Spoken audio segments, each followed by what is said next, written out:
নমস্কার। দেখো আমার হেসেলে আমি আজকে পালং শাক রান্না করব। কেটে নিয়ে ধুয়ে নিয়েছি। বেগুন দিয়ে পালং শাক আর বড়ি দেবর মধ্যে।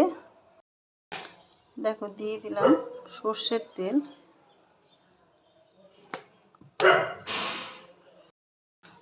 এবার আমি বড়িগুলো ভেজে নেব।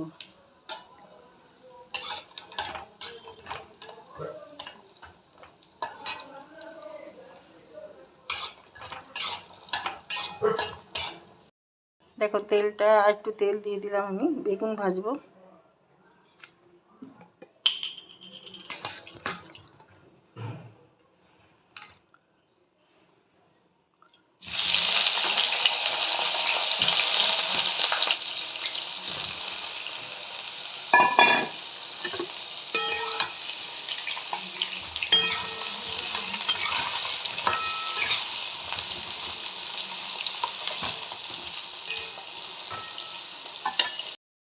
দেখো বেগুনের মধ্যে আমি একটু নুন দিয়ে দেবো,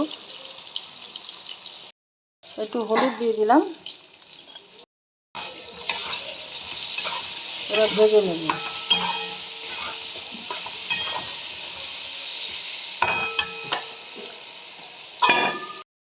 দেখো বেগুনগুলো ভাজা হয়ে গেছে, একটু লাল করে ভেজে নিলাম।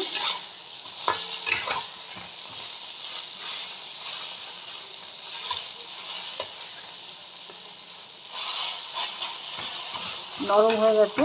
এবার আমি বেগুনগুলোকে তুলে নেব।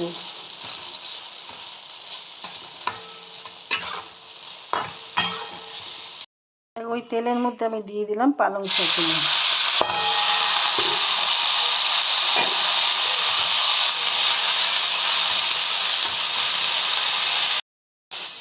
আমি বেগুনে নুন দিয়েছি, এই জন্য অল্প করে আমি শাকের মধ্যে নুন দিয়ে দিলাম।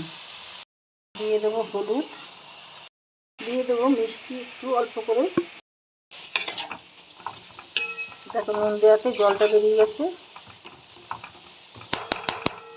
এবার আমি একটু ঢেকে দেবো কাঁচা লঙ্কা দিয়ে। কাঁচা লঙ্কা দুটো দিলাম, বেশি ঝাল শাকে ভালো লাগে না। এইবার একটু ঢেকে দেবো। দেখো ঢাকাটা খুলে দিলাম।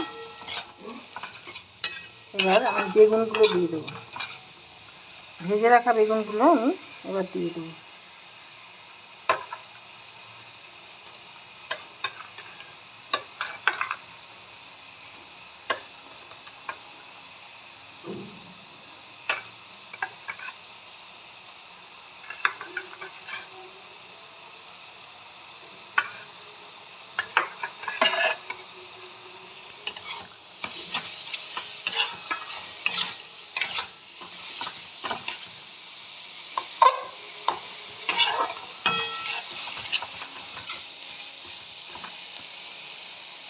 এইভাবে আরও কিছুক্ষণ আমি রান্না করে নেব।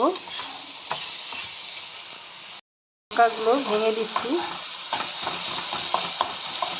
যতটা ঝাল খাবে সেই হিসাবে লঙ্কা দেবে, আর সেদ্ধ হওয়ার পর ভেঙে দেবে, সেই টেস্টটা একটু অন্যরকম হয়। দেখো যে বড়িগুলো ভেজে রেখেছিলাম সেইগুলো দিয়ে দিলাম। কিছুটা রেখে দিলাম গার্নিশ করার জন্য।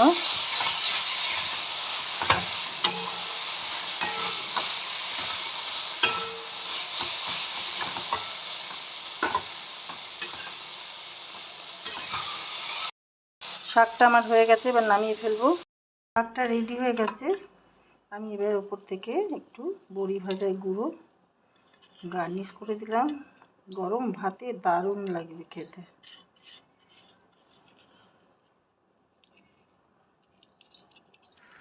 তোমাদের কেমন লাগলো এই রেসিপিটা পালং শাকের? ভালো লাগলে লাইক শেয়ার কমেন্ট করে আমার পাশে থেকো, সাথে থেকো।